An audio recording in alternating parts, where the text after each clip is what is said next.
أعوذ بالله من الشيطان الرجيم بسم الله الرحمن الرحيم الحمد لله رب العالمين وبه نستعين وعلى أمور الدنيا والدين والصلاة والسلام على أشرف الأنبياء والمرسلين سيدنا ومولانا محمد وعلى آله وصحبه أجمعين أما بعد.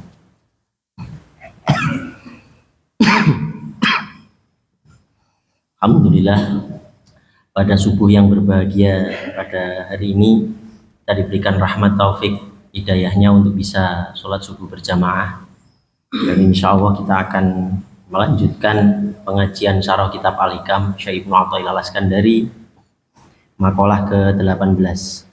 Tatalub minhu an yukhrijaka min halatin liyasta'milaka fima siwaha falau aradaka las ta'amalaka min ghairi ikhraj.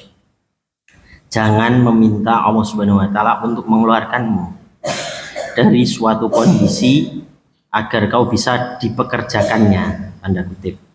Jadi jika memang dia menghendaki, niscaya dia akan mempekerjakanmu tanpa harus mengeluarkanmu dari kondisi itu. Ini berkaitan dengan dua makom khalwah. Jadi khalwah itu dalam tasawuf itu ada dua. Khalwah ini kalau dalam bahasa Arab artinya berdua-duaan. Nah, kalau dalam hal ini berdua-duaan dengan Allah Subhanahu wa taala. Nah, khalwah ini nanti ada khalwah bil jalwah dengan khalwah bil uzlah. Kalau khalwah bil uzlah itu dicontohkan ketika Rasulullah SAW di Gua Hiro. Jadi banyak menyendiri, banyak beribadah yang tidak bergaul dengan manusia. Jadi banyak, misalnya kalau dalam kaidah tasawuf itu ada namanya suluk misalnya. Nah, itu ditutup sampai wiridan sendiri. Jadi mengurangi frekuensi intensitas dengan bertemu dengan manusia. Seperti halnya di Al-Qur'an itu dilakukan oleh Sayyidatuna Maryam. Beliau membuat mihrab, wirid, rezekinya diantarkan oleh Allah. Kalau dalam makomat tasawuf itu disebut juga makom tajrid. Jadi tanpa melakukan asbab secara dohiriyah yang secara umum. Kalau dalam tawakal namanya tawakal firizki. Tawakal ada dua, tawakal firizki dan tawakal fil maksab. Kalau menurut pendapat Al-Imam Syafi'i dan Imam Maliki ketika berdebat tentang tawakal, maka menurut Imam Syafi'i tawakal itu setelah kita melakukan proses ikhtiar, berproses, berasbab, maka menyerahkan hasilnya kepada Allah Subhanahu wa taala, lalu kita diberikan rezeki olehnya.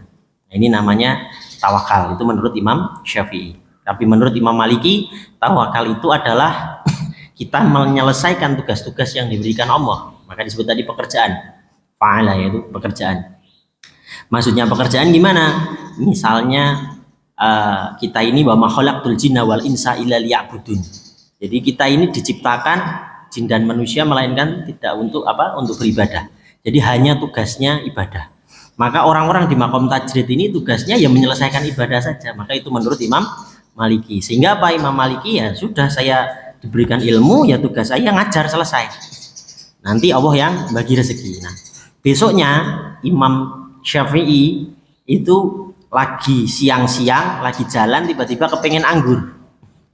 Nah, pas lagi kepengen anggur, ngelewati kebun anggur. Maka Imam Syafi'i ikut memanen. Ikut membantu manen, petani dan lain-lain. Selesai memanen, diberi upah 2 kantong anggur.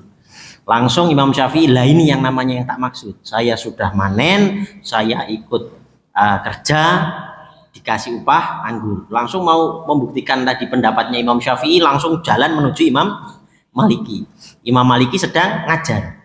Selesai ngajar, terus azan duhur, habis sholat duhur, istirahat, lagi duduk di depan madrasahnya melihat langit terik, terus langsung kayaknya kalau panas-panas gini seger itu makan anggur. Tiba-tiba Imam Syafi'i datang, assalamualaikum ya Syekh. Nah, aku mau melanjutkan perdebatan kita habis kemarin. Apa itu perdebatannya? Tentang tawakal itu apa? Oh iya, silahkan, monggo. Setelah itu dijawab sama Imam Syafi'i. Tapi sebelum saya berdebat, silahkan dinikmati dulu. Ini saya ada sedikit tadi bawa di jalan. Nanti setelah itu kita lanjutkan pembicaraannya. Dimakan sama Imam Maliki. Setelah dimakan sama Imam Maliki, silahkan jelaskan apa yang kemarin. Imam Syafi'i bahas. Ah itu yang maksudnya saya yang mau bahas. Jadi saya tadi kepengen anggur. Panas-panas, akhirnya apa? Akhirnya saya ikut manen anggur. Setelah ikut manen anggur, petaninya ngasih upah 2 anggur. Nah ini yang dimaksud tawakal. Saya ikhtiar dulu, saya kepengen makan anggur, saya dikasih upah anggur. Nah ini yang namanya tawakal. Kata Imam Maliki, nah, saya tadi habis ngajar menyelesaikan tugas saya karena saya ulama, ya sudah saya ngajar selesai tugas. Habis tugas saya tadi melihat teriknya matahari, saya kepengen anggur. Saya tidak ikut manen asbabnya, tidak seperti engkau ya Imam Syafi'i, tapi Allah antarkan anggur itu tanpa saya melakukan proses ikhtiar. Maka dua-duanya ini disebut, yang pertama disebut makom tawakal fil maksab, yaitu yang dilakukan Imam Syafi'i. Yang kedua dilakukan Imam Maliki, namanya tawakal fi rizki, yang itu yang dilakukan juga oleh Sayyidatuna Maryam. Jadi beliau hanya wirid, makanan diturunkan dari langit. Nah, itu tanpa proses asbab. Tapi dua-duanya sebetulnya kalau dalam definisi tasawuf yang hak itu adalah apa? Melakukan proses yang disebut ikhtiar, tapi bukan asbab. Maksudnya gimana? Ikhtiar itu ada 3. Ada ikhtiar fi'ilnya, itu fi'il dohir. Jadi secara dohir kita melakukan ikhtiar. Contohnya misalnya ini ada kipas angin. Kalau dia muter, maka semakin cepat muternya, semakin tidak nampak. Semakin lambat muternya, semakin kelihatan baling-balingnya. Maka yang disebut ikhtiar itu definisinya adalah bergerak. Nah, menggerakkan apa? Ada yang menggerakkan fisiknya. Keluar jam 8 pagi atau habis subuh kerja. Kelihatan secara dohir dia bergerak, dia berikhtiar. Pulang-pulang dapat rezeki, atau bulan depannya tiap tanggal 1 dapat rezeki. Itu berarti dia apa? Berikhtiar. Ada lagi berikhtiarnya tidak kelihatan. Secara kasat keluar, mungkin di dalam kamar biasa buka komputer ceklak-ceklik, tetangganya nggak lihat dia cara kerjanya bagaimana, tiba-tiba beli rumah, beli mobil. Itu yang berikhtiar apa? Akalnya, fiilnya, akalnya yang bekerja.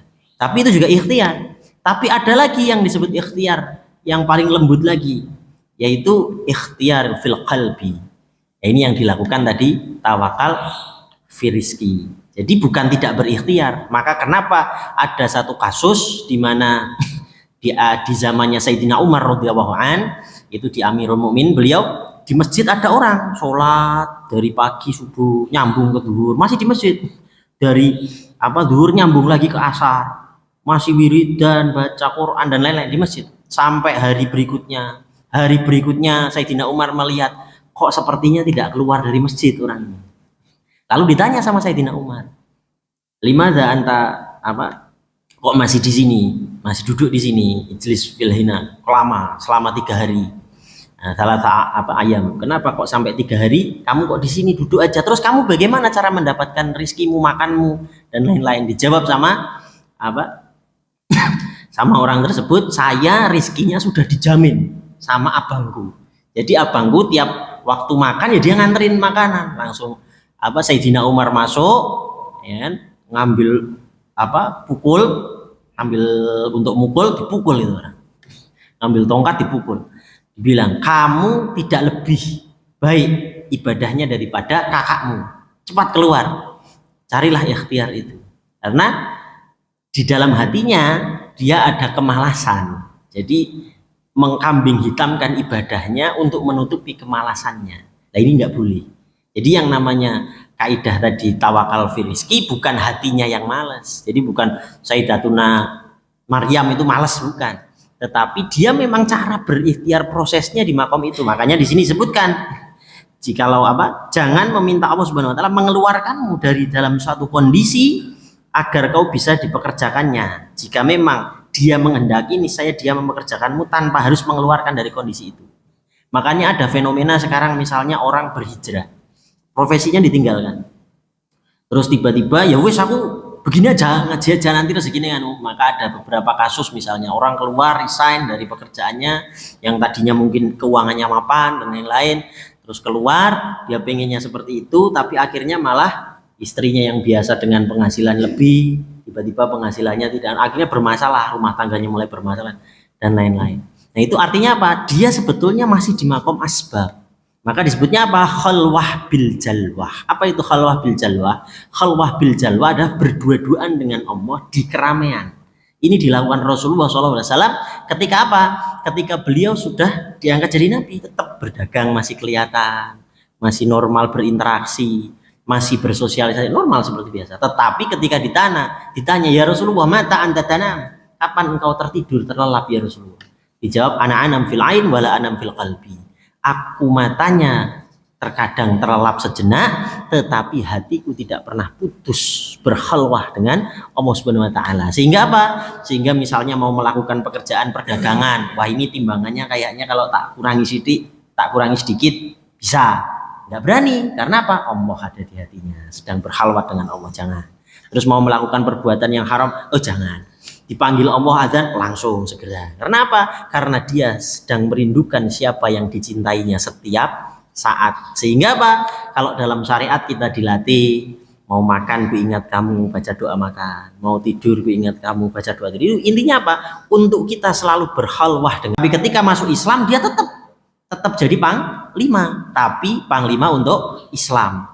Nah, kadang ada fenomena yang disindir juga oleh Gus Bah. Jadi ketika orang itu tadinya misalnya preman di pasar, terus dia tobat, dia terus di masjid, pasarnya ditinggalkan, diisi preman baru.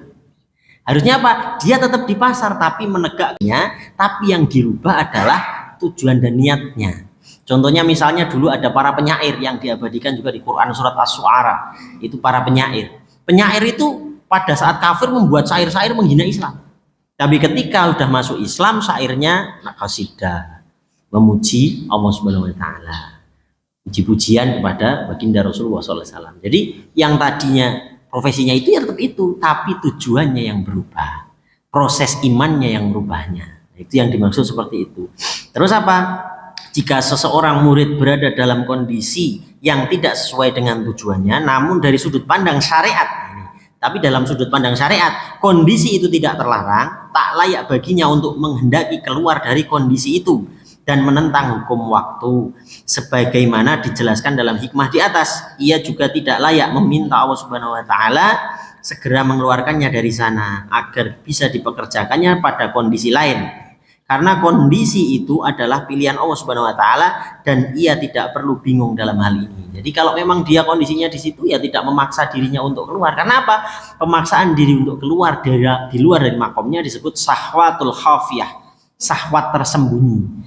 Jadi cara goda setan kalau dijelaskan di makalah 2 itu, misalnya seseorang di kondisi tajrid, dia seorang kiai, sudah punya pesantren, sudah punya muridnya banyak, setannya datang. Pak Kiai, yang namanya Islam itu tidak hanya ngajar, tidak hanya ngaji yang seperti ini, tapi kalau bisa mandiri ya sambil berdagang Pak Kiai, sambil berasbab apa, dimulai digoda terus. Padahal dia tidak punya skill dagang, tidak punya skill bisnis dan apa-apa. Akhirnya apa? Dia mulai meninggalkan tuh pesantrennya. Ngajarnya yang tadinya tiap hari, ya sudah ngajarnya mulai dikurangi 3 hari sekali. Sisanya dia mulai membuka usahanya. Terus apa ini? Wah nggak bisa nganu. Saya kan kiai, kalau pinjam duit paling dikasih. Pinjamlah duit pelan-pelan. Nah, itu kecuali pekerjaan yang dilarang oleh syariat. Misalnya melacur, bandar judi dan lain-lain. Ya silahkan. Itu keluar, harus wajib malahan keluar. Tapi jika pekerjaan itu tidak ada pelanggaran syariat, ya sudah di situ. Tetapi apa? Hatinya yang dilatih untuk terus menghadap Allah Subhanahu wa taala. Nah, ini berkaitan dengan makalah ke-18. Jadi itu berkaitan dengan soal tadi cara proses mencari rezeki. Karena apa? Sebetulnya hakikatnya kalau bahasa nanti di hikam ini, rezeki itu tidak dicari, bahkan tidak dijemput. Kenapa? Karena berkaitan dengan di antara dalilnya apa? Tidak akan kumatikan seorang hamba melainkan telah kucukupkan rizkinya. Jadi kalau dalam kitab Daqaiqul Akbar itu dijelaskan lagi, malaikat itu tidak akan, Israel tidak akan bisa mencabut nyawa seseorang kecuali apa? Malaikat Mikail sudah tanda tangan bahwa rizkinya habis. Jadi sebelum orang itu sakaratul maut, malaikat Mikail itu sudah ngasih tahu, ini rezeki oksigenmu habis. Ini rezeki airmu habis, ini rezeki dagingmu habis, ini rezeki nasimu habis, ini rezeki gandummu habis. Habis semua, baru Israel bisa nyabut. Nah, misal ada satu kisah itu, seseorang misalnya sudah koma. Dia sudah koma, terus ada tersisa 1 tusuk sate. Maka apa? Dia dibangunkan dari komanya. Terus tiba-tiba, nak, carikan sate. Kalau nggak diberikan sate, durhaka kamu. Bingung anaknya. sendirian, oh, nggak usah berembuk-rembuk, saya maunya sekarang pokoknya. Padahal dari koma tiba-tiba bangun. Terus akhirnya anak bingung, aduh durhaka gimana, tapi ini baru bangun dari masa koma mau minta sate gimana ini. Udah pokoknya mau, kalau enggak kamu durhaka. Akhirnya apa, dibelikan. Ketika dibelikan baru makan satu tusuk sate, ketelan, keselak, langsung meninggal sakaratul maut. Nah, keluarganya langsung nyalain, loh kenapa sih kok baru bangun kok langsung dibikinin, dibeliin sate, yang disalahin anaknya. Padahal enggak, dia menyelesaikan rizki terakhirnya. Karena tidak akan kumatikan seorang hamba melainkan telah kucukupkan rizkinya. Maka sehingga apa? Kita tidak mencari rizki, perintahnya Allah di Quran surat Al-Jum'ah, Quran surat Al-An'am itu tidak ada mencari rizki. Adanya apa? Berikhtiarlah. Berarti apa? Amr, perintah. Kalau perintah berarti apa? Orang yang bertakwa definisinya menjalankan perintahnya, menjauhi larangannya. Maka orang yang menjalankan perintah Allah Subhanahu wa taala itu beribadah. Sehingga apa?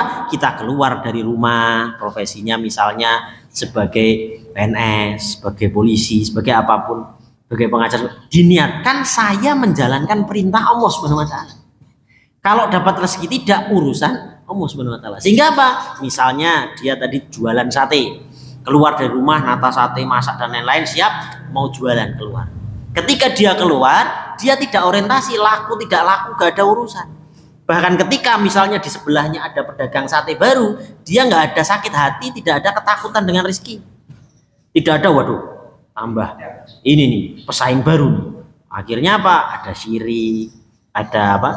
Sakit hati, ada dengki, ada ketakutan nanti rezekiku berkurang. Itu nggak ada. Itu kenapa sahabat ketika berdagang itu ya sepenting pamit sama Rasulullah, saya mau berdagang, menjalankan ikhtiar, itu saya selesai. Nanti dapat banyak atau sedikit Allah yang ngatur. Bisa jadi di sebelah rame duluan, setelah itu sebelah habis udah tutup, dia pas terakhir diborongnya lebih banyak misalnya. Jadi artinya apa? Rezeki udah ada yang ngatur, itu maknanya seperti itu. Contohnya lagi, kita misalnya ada di sebuah hajatan atau pengajian, tiba-tiba setelah selesai kita diberikan apa, nasi kotak, ternyata nasi kotaknya kurang. Atau misalnya sudah disuguhi makanan di tempat resepsi, ada banyak, ada nasi goreng, ada soto, tapi rezeki di Lauhul Mahfuznya ditulis kamu hanya makan soto, maka yang lain tidak dicolek. Karena apa? Rezekinya cuma itu. Atau misalnya ini ada disediakan air putih, kalau di Lauhul Mahfuz tidak tertulis, ya ini akhirnya lupa, nggak diminum. Tapi kalau memang tertulis ya diminum. Itu yang sudah tertulis, rezeki kita sudah ada yang ngatur. Sehingga ketika itu diyakini, maka apa?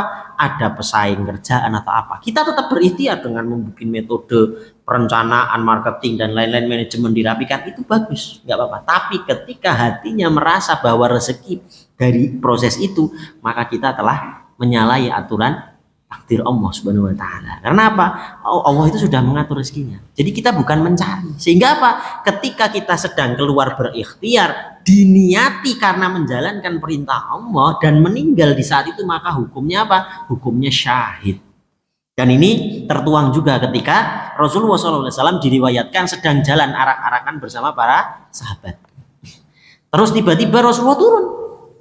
Ada orang lagi nyangkul, keringatnya itu keluar semua, lagi keluar gembrojos kalau bahasa. Tiba-tiba apa? Tiba-tiba Rasulullah memeluknya, dicium orang tersebut. Padahal di antara sahabat itu cuma beberapa aja, tidak lebih dari 3 yang sampai dicium tangannya sama Rasulullah, sampai keringatnya dicium. Ditanya sahabat kaget, kok Rasulullah sampai mencium orang itu, apa istimewanya? Lalu ditanya, apa istimewanya Rasulullah? Sholat malamnya luar biasa? Tidak, biasa aja. Apakah puasa sunnahnya banyak? Tidak. Apakah dia ahli sedekah ya Rasulullah? Tidak. Tapi apa? Di dalam hatinya ketika dia berikhtiar, dia niatkan sedang beribadah, menjalankan perintah Allah Subhanahu wa taala. Sehingga apa? Setiap tetesan keringatnya yang mengalir itu bagaikan zikir yang wangi surganya tercium kemana-mana. Sehingga apa? Rasulullah SAW mencium bahkan keringatnya. Nah itu diantara apa, orang-orang yang berikhtiar diniatkan karena Allah Subhanahu wa taala. Sehingga kita kalau keluar rumah berikhtiar, ya sudah berikhtiar karena perintah Allah Subhanahu wa taala. Rezeki Allah yang ngatur. Bisa jadi misalnya kita lagi tiduran santai, tiba-tiba apa digedor, assalamualaikum Pak, tadi kok nggak ikut apa namanya, ada acara itu, ada hajatan tangga. Oh iya ketiduran. Oh ini ya sudah, nasi kotaknya dianterin. Ayo memang rezekinya. Tidur padahal. Atau misalnya kita lagi tidur santai tiba-tiba ditelepon, "Pak, kok dari tadi tak telepon susah, emang kenapa? Minta nomor rekeningnya, kemarin Bapak memperkenalkan saya, alhamdulillah transaksi tanahnya, ini ada komisi." Enggak ngerasain apa-apa itu ya. Kenapa? Karena apa? Min haitsu ya tasib. Oh yang ngatur. Tapi ada orang yang sudah dia tiap malam bikin proposal bisnis, sudah dia kerjakan semuanya, sudah sampai nguli, ternyata pas pocokan PT-nya bangkrut, nggak jadi bayar. Kenapa? Berarti itu membuktikan bahwa yang ngatur rizki itu Allah Subhanahu wa Ta'ala. Maka apa? Ketika kita berikhtiarnya diniati, karena ketika pas nggak dapat duit pun akhirnya apa? Alhamdulillah Allah masih ngasih saya hidup untuk bisa berikhtiar.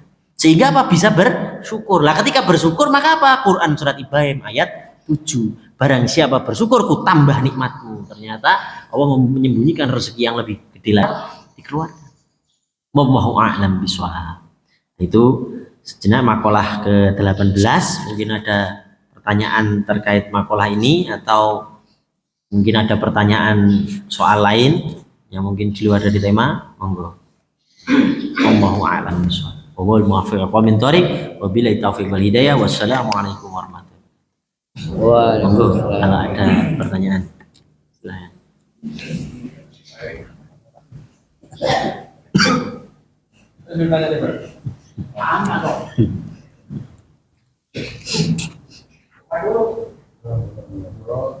Berpin, Mbak? Baik, terima kasih. Kan disuruh orang tua ya sebenarnya.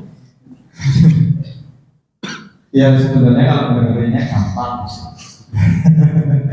Pertanyaan saya kebetulan orang teknis kan, sederhana. Ini kan kayak orang latihan lari sebenarnya. Jadi saya juga lagi belajar lari, Gus.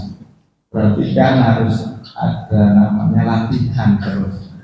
Pertanyaan saya sederhana, Gus, bagaimana biar konektivitas kita ketika kita beraktivitas yang selama ini, ya kalau ke masjid itu lebih gampang lah ya. Ibadah itu kan kalau macam-macam lah, paling cuman ya paling menjaga hati kita lah kalau yang lainnya. Kalau ketemunya emang kalau bisnis amalnya kan waduh ya berat gitu, apalagi masih manusia yang masih punya duit gitu. Saya masih ingat duit-duitan.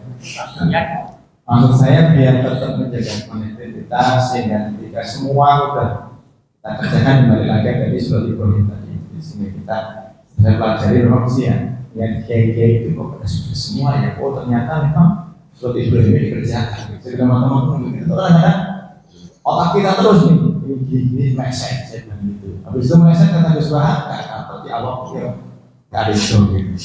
Yang ingin saya tadi bagaimana kita ya kayak orang lari itu tahapannya terus sehingga pada titik ya selalu itu kemudian cuman ya, akhirnya suatu ikut terus sehingga Allah masih ya ngasih, walaupun memang menurut manusianya kita sesuatu apa yang kita asik-asik aja kan ada kalau orang kampung itu sederhana sehingga orang tua itu aneh-aneh ya santai aja teman-teman uring gitu. Tapi kalau kita yang ada dengan sederhana dapat rezeki anak kadang-kadang malah bingung kan sekolahnya gimana kuliahnya di mana. Itu mungkin pertanyaan seperti mas. Ya, bismillahirrahmanirrahim. Ya kita sambil belajar bareng, saya juga belajar bareng. Jadi seperti halnya metodologi belajar itu ada dua, ada daras sama ta'lim. Daras itu kayak kita ini, dengerin nama daras. Daras itu kalau dalam bahasa Indonesia itu namanya ajar. Ajar itu definisinya pemahaman dari kepala sampai ke leher. Jadi definisi kayak gini, oh mengetahui, oh ikhtiar itu gini, oh itu. Tapi kalau mau yang kedua belajarnya namanya ta'lim. Ta'lim itu dari sini ke sini. Makanya disebutkan dalam satu hadis, nanti di akhir zaman banyak para penghafal Al-Quran, banyak para orang ahli ilmu, tetapi tidak melebihi kerongkongannya. Sabda Rasulullah itu secelaka-celakanya umatku. Kenapa? Dia bagaikan busur panah yang melesat menghindari, menjauhi agamanya. Itu setelah. Kenapa? Karena setiap dia mendapat ilmu, dia bisa dongeng, bisa ngakali hukum, tapi tidak sampai ke hatinya.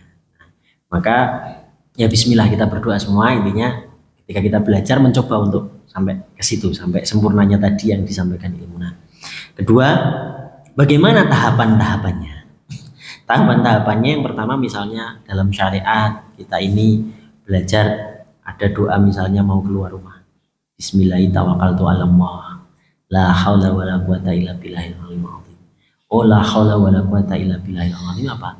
Segala daya upaya yang telah kukeluarkan ini itu akibat efek Allah meminjamkan daya upayanya Allah. Sehingga apa? Rezeki ini semua pun dapatnya berarti Allah yang ngasih. Tidak dapat pun Allah yang ngasih. Sekarang kalau orang sudah sudut pandangnya ke Allah, dilatih aja dulu setiap pas mau keluar rumah, oh iya niatku itu berarti Allah. Berarti Allah dulu nih, sudah. Maka apa? Ketika tahapannya Allah dulu, kayak kita seneng sama seseorang. Seneng sama seseorang itu lihat orangnya aja udah seneng. Apalagi dikasih hadiah, misalnya dikasih hadiah pulpen padahal.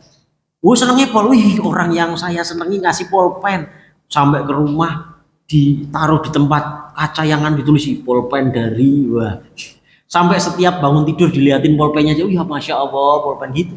Padahal cuman pulpen. Kenapa? Berarti tidak penting apa yang dikasih, tapi yang penting siapa yang ngasih.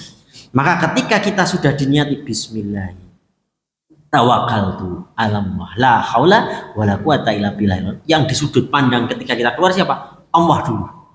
Maka apa yang dikasih itu gak penting. Yang penting Allahnya yang ngasih. Maka apa? Ketika pas dikasihnya duit, rezekinya banyak, juta, 2 juta, 3 juta, bahkan mungkin sampai puluhan juta. Alhamdulillahnya yang dilihat bukan duitnya, Allah yang ngasih. Tapi pas dikasihnya kok sedikit atau malah mungkin gak dikasih, yang dilihat apa? Allahnya yang ngasih. Sehingga apa? Munculnya syukur. Quran surat Ibrahim ayat 7. Nah, jadi kuncinya berarti apa? Dilatih paling sederhana. Atau lagi misalnya kita mau makan, Allahumma barik lana fima razaqtana wa qina adzabannar. Simpel doa. Tapi ketika kita membaca wa qina adzabannar, berarti apa? Setiap ini makanan yang saya suap terus masuk ke kerongkongan saya, terus dia diolah jadi darah, jadi daging, maka apa? Daging ini tidak bisa kesentuh api neraka. Maka apa? Masya Allah, aku gak penting. Saya itu gak penting di mata Allah. Semua orang ini misalnya saya termasuk saya tidak ibadah, ya Gusti Allah tidak bertambah, tidak turun kemuliaannya. Kita semua seluruh dunia ibadah, Allah pun tidak akan bertambah kemuliaannya. Ya segitu-gitu aja, udah memang mulia, tidak berkurang dan bertambah karena kita ibadah.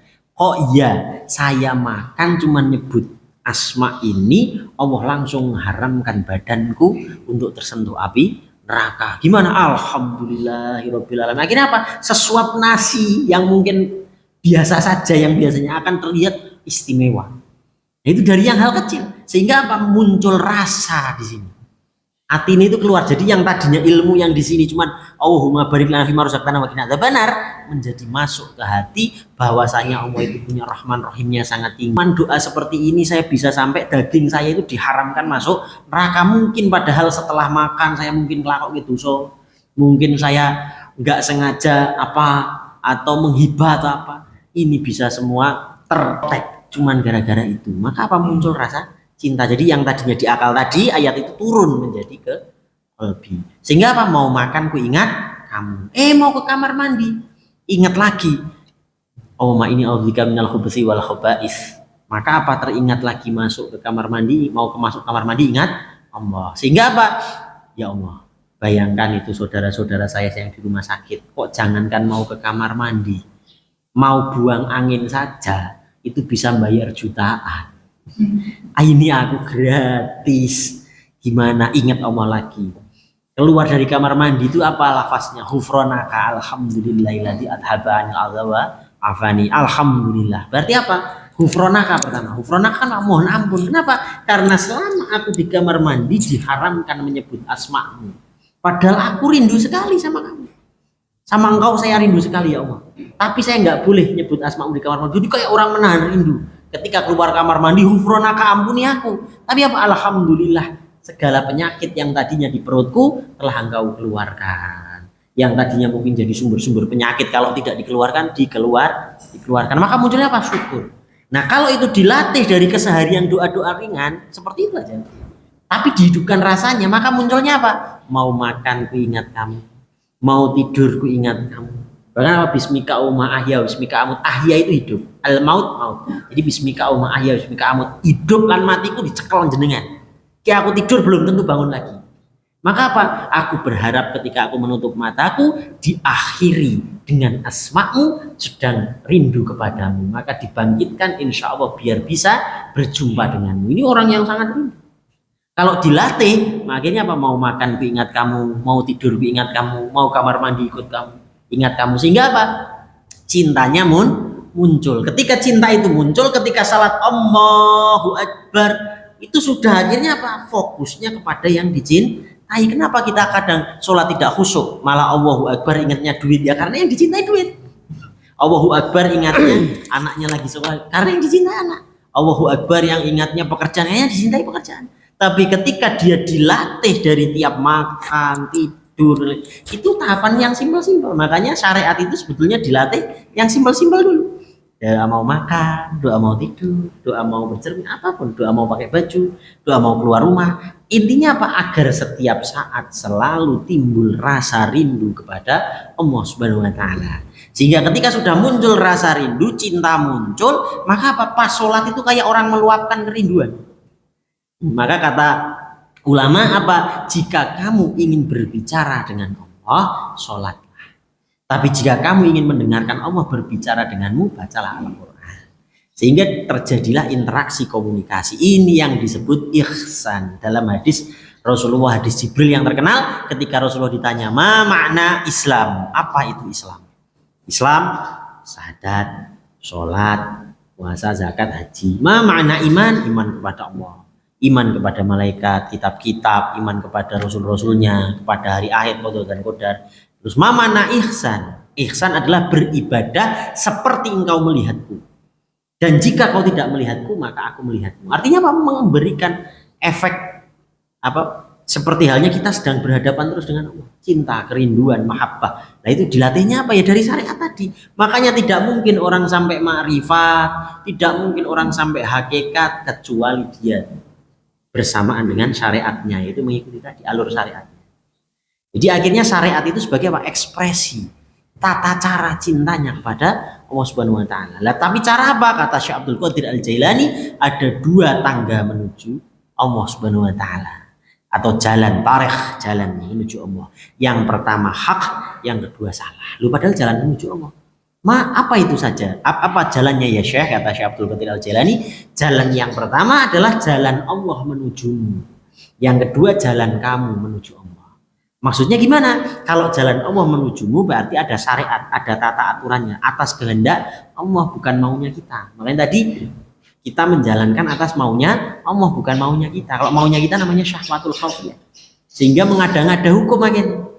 Misalnya subuh itu 2 rakaat, tapi kan saya masih baru bangun seger. Berarti apa? Kalau bisa jangan 2 rakaat lah, 5 aja. Ya malah salah.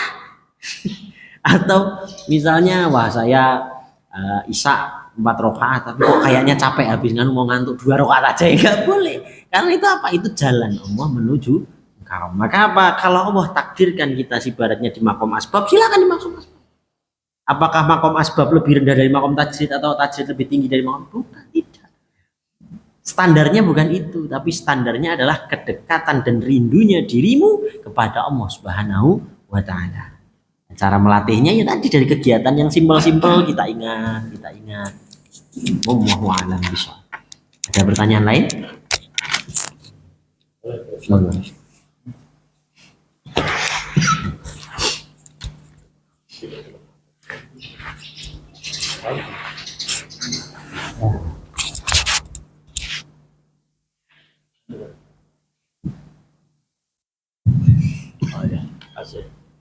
Ya, assalamualaikum. Waalaikumsalam warahmatullahi wabarakatuh.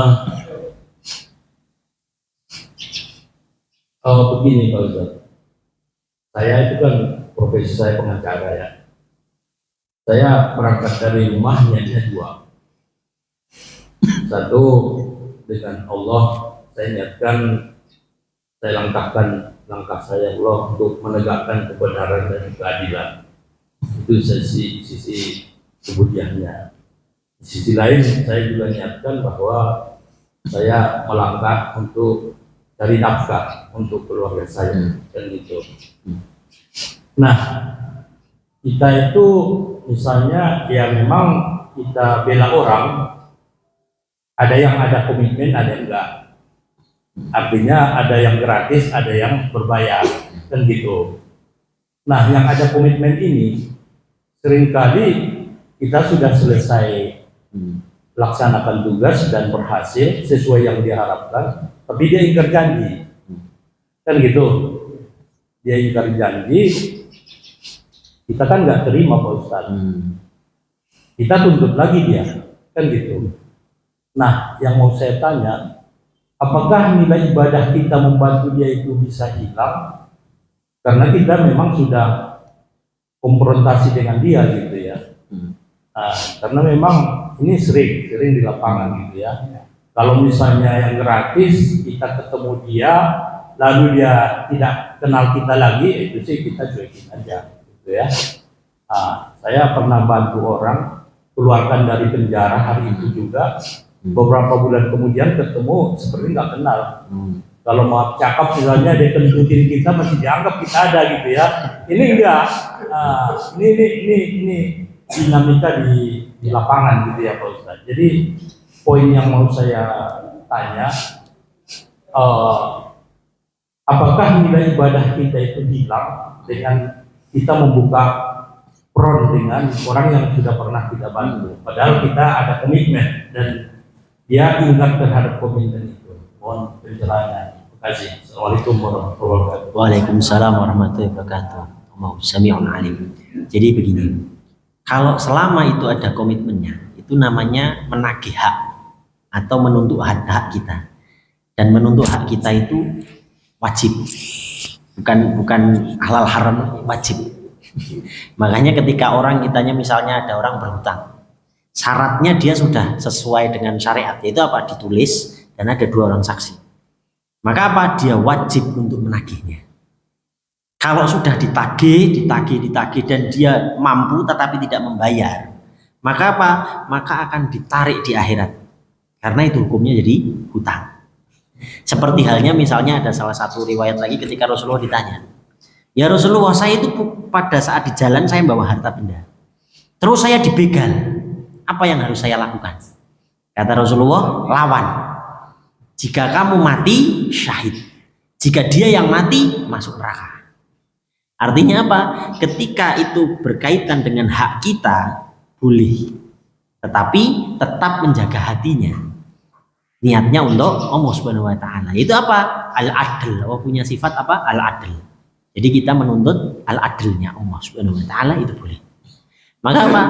Maka disebutnya dalam doa Rasulullah Sallallahu Alaihi Wasallam, "Ya Rabb, jadikanlah dunia dalam genggamanku tetapi tidak dalam hatiku." Berarti apa di situ? Problemnya ketika dunia ini masuk ke hati. Selama dunia ini masih ada di tangan kita, tidak ada masalah.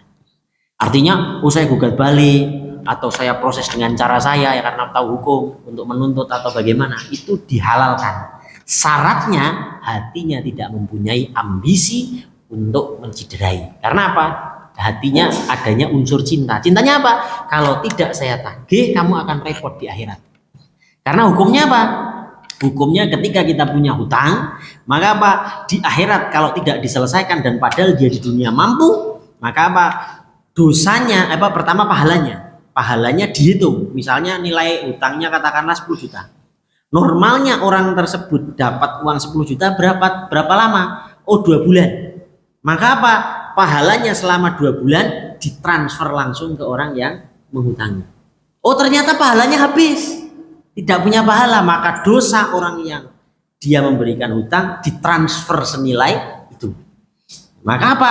Diniatkan di dalam hati kita ketika menagih hutang, menagih komitmen, aku itu sayang sama kamu. Kenapa? Agar kamu tidak celaka nanti di akhirat, bangkrut pahalamu dan lain-lain. Jadi niatnya itu. Tapi kalau niatnya sudah dengan kebencian, dengan nganu, beda lagi nanti.